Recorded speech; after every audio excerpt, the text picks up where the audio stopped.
Alright, what's going on guys, and welcome to the video. So, I have one in the even 90 for you. I saved this video a few days ago, and I'm recording it now because I had, a bunch of stuff to do. I moved to Texas. Obviously you can see in the background, the room's a little bit different. And there's actually a video I recorded before this where I did my world record.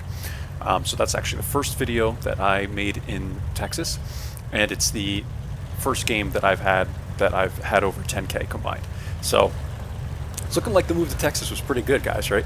But anyway, we're on Studz, guys, and this is a really good map. Like, I love this map, guys. I don't know why. It's maybe the music that makes it so exciting for me. But I'm here, and I am, I'm taking a shot from the Hawk, but I am making this really, really aggressive pass because I saw that there was no other light tank out here. So I decided to make a really aggressive pass, guys, and just kind of try and spot everything I can. We're at 1,000 spotting damage already, and as I recall, this game gets pretty close at the end. I'm running around like a crazy person trying to spot, and if I also recall correctly, I don't think I lived through the whole thing. So I get spotted here trying to run away, and this is the problem with making a really aggressive pass like this, guys, is once you're there, it's really hard to get out. Now, if you're looking at the map, you can see this entire freaking thing. Oh, my XVM is down, guys. I have to reactivate it so you can't see me drawing on the map. But if you look here, all the way down at the south side of the map, there is nobody here. So I noticed that, and I'm like, well, I have to get the hell out of here, because teams do this, right, guys? The entire team is on the north side of the map. There's not even one person sitting in here or anything. The entire team is on the north of the map. And I'm clicking, and just no one cares. Now, we have 3 mediums camping right here, maybe 4. And we have, like, a TD in here, Progetto's sitting here, Char is pretty much the closest here, and now the Oho is coming back trying to help because he realizes he's probably the worst tank to come over here because he's the biggest tank with the worst concealment, and stuff like that, but at least he's noticing it and he's trying to do something about it. So I'm going to sit here, guys, and this is where it becomes tricky because these bushes are very not bushy. I don't know how you would describe that in other words. They're so thin at the bottom and stuff, so it's very tough to get good concealment in here. Like, I just don't trust these things, so I'm doing this. I'm looking at myself like this in my camera view, trying to figure out like where I can get good concealment. And here comes a Char, and I think I get lit here. And now I'm in a situation, guys, where I have to duck for cover, right? Because I got hit at the beginning of this game. I'm going to drop the camera and show you my HP. So you can see here, I'm from the start of the game, guys, basically, I've been at 269 HP, which is a one-shot to some of these people. Actually, it's a one-shot to a lot of people. This is a tier 10 game. So keep that in mind, I was very aggressive this game. Sometimes it pays off, sometimes it doesn't, guys. But we're going to sit in this bush, and then I'm realizing, well, I can't see anything through any of these bushes because they're all dark, so I have to move again.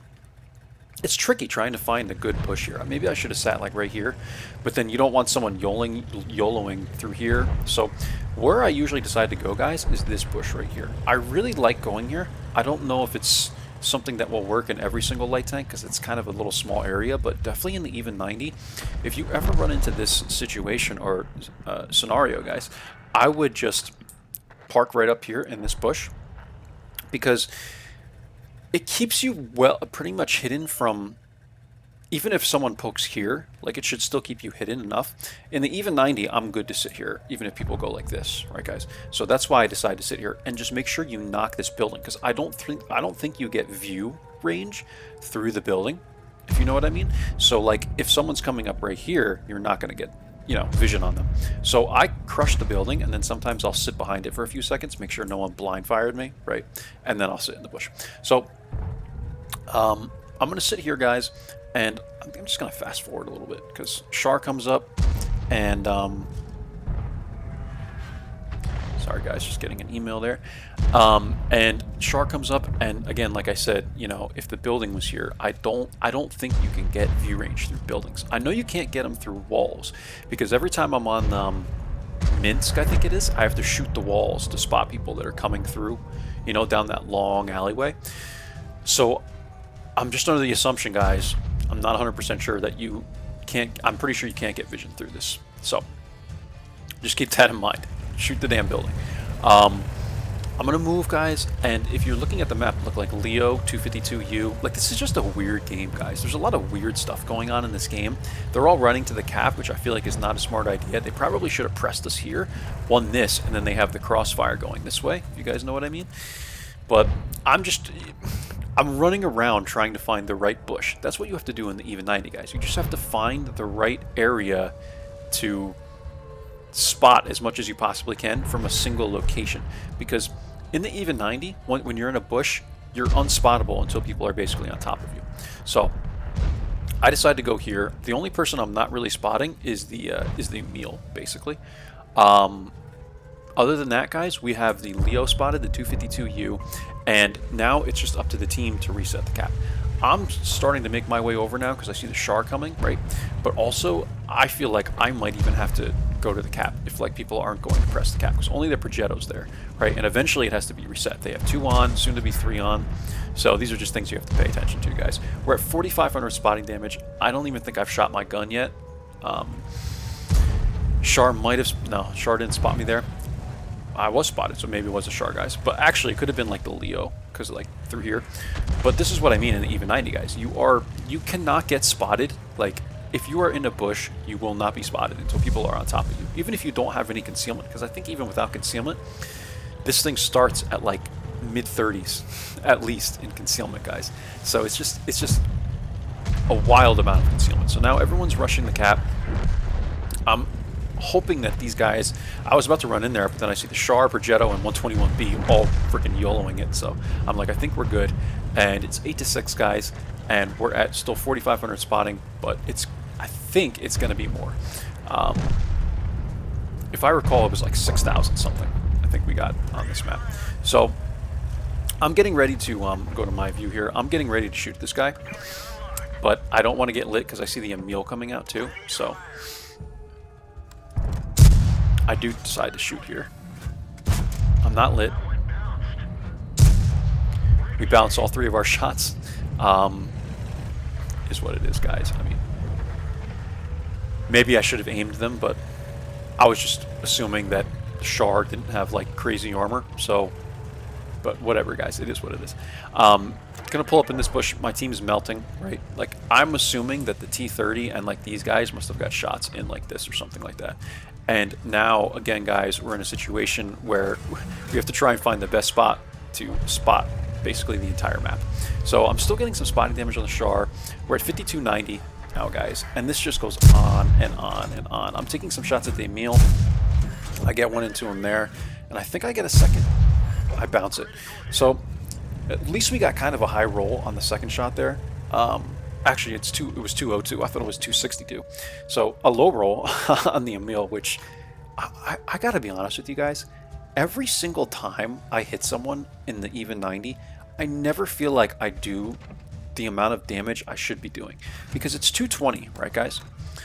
It's 220 damage, 220 HP, and every time, I swear to you guys, like every single time I take a shot with this gun, I always feel like I'm doing like 200 at best. Like, I never get high rolls in this tank.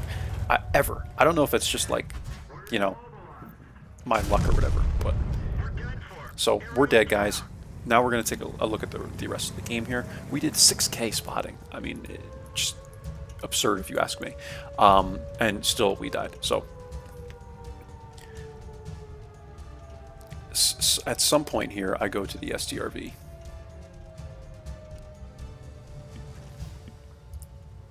Let's see.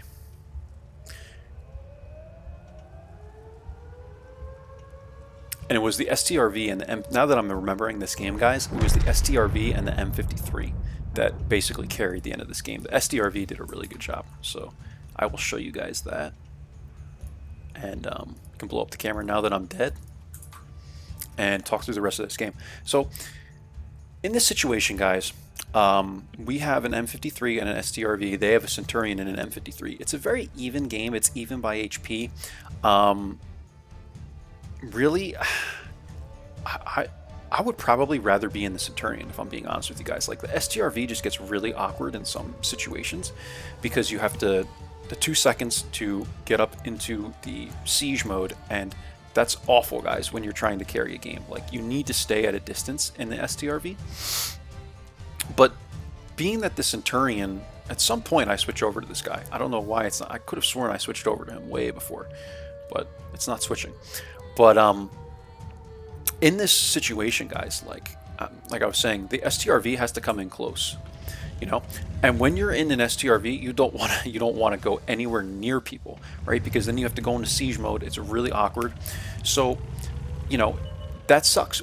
But I was going to say the Centurion is on cap. And now we spot the M53, so now we know it's a Centurion on cap, right?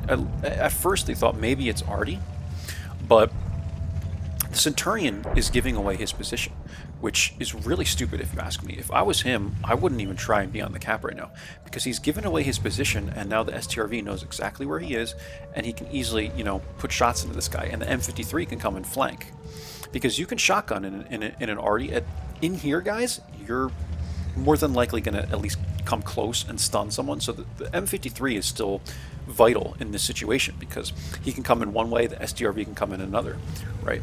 So, and that's, I think, also why the M53 was trying to run to cap on their team. So STRV is going to back up here. He's going to come all the way back, and he's going to go in from the left side. And you will see kind of how they end up carrying this game. And this is something I wanted to show you guys, because now that I'm, like I said, remembering everything that happened here, you know, this is good teamwork. Even an Artie can tag team with you guys in these situations. An Artie can tag team. So keep that in mind. M53 is coming in. He spots, or I guess the STRV spotted the scent there, because M53 is not in you know, proxy range yet.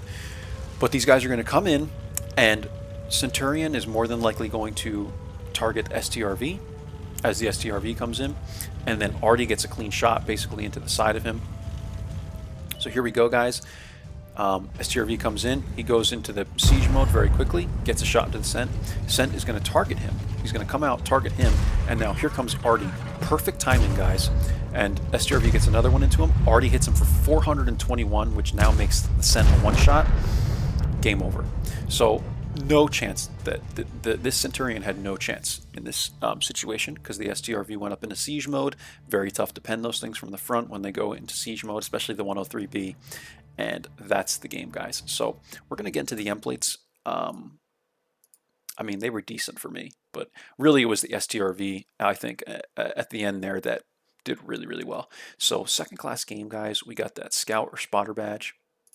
Here we are, 257 damage, guys, and that's all. 257 damage, 6,278 assist. That's what we're going for in this tank. We are always going for assist in this tank, guys. I could care less about my damage. I always want to get high assist numbers, because that's all this tank is made to do, right? So STRV 103B had 7,241 damage, 5 kills. This was probably close to a mastery for him. You know, if not, it was a mastery. And you got the 3 badges. And YC 198 from the clan Fines. Never heard of Fines, but this guy seemed to be pretty good. So, you know, there's a shout out to him. By the off chance he watches this video, fantastic performance by him. And that's pretty much it, guys. We made 147K. I was running the premium. For the 24 hours they give you from time to time. I guess it's the stage completions that maybe give you 24 hours. I have no idea, guys. But yeah, that's the game, guys. Hope you enjoyed it, and I will see you for the next one. Take care, and bye-bye.